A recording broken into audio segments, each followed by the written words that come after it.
berkolaborasi dalam kelompok kecil, merancang dan menyusun prompt, kemudian mengembangkan kemampuan berpikir kritis dan kreatif dalam menciptakan konten.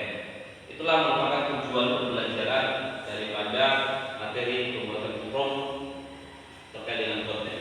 Kemudian konsep dasar kecerdasan artifisial ini adalah bagaimana teknologi dapat menghasilkan konten baru dari data yang ada. Nah, barangkali kita pernah membuat konten-konten kecil di satu kegiatan, misalnya di Vibro dan lain sebagainya. Jadi itu salah satu kreativitas seseorang mengubah sesuatu kegiatan yang menjadi terlihat di dunia maya dan membuat salah satu aktivitas dari kreativitas yang baru. Berikutnya contoh aplikasi itu adalah ChatGPT. ChatGPT ini adalah yang bisa membantu seseorang mengartikan sesuatu hal.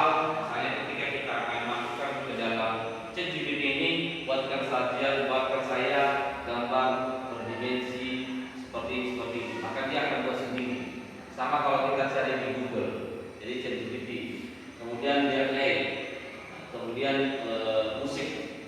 Nah, ini beberapa kegiatan-kegiatan dalam AI.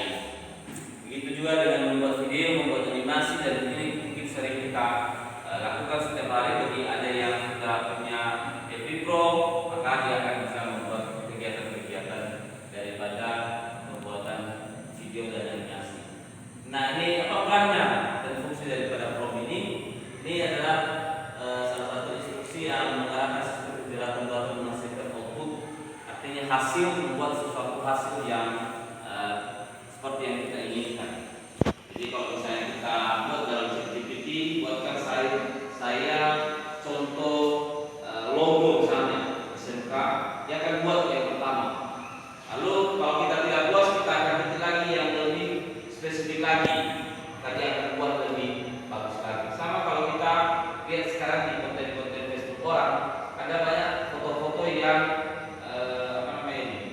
yang hasil dari AI, sehingga mungkin fotonya asli tapi background di belakangnya itu berbeda-beda. Nah, itu hasil AI, ya, hasil AI yang bisa ditampilkan di dunia digital. Nah, itu beberapa kegiatan-kegiatan daripada prompt ini.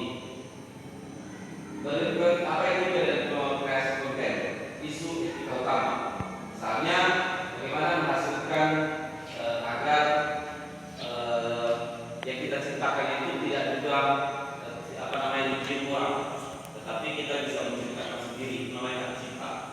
Kemudian bagaimana model KA seringkali mewarisi bias dari data latihan.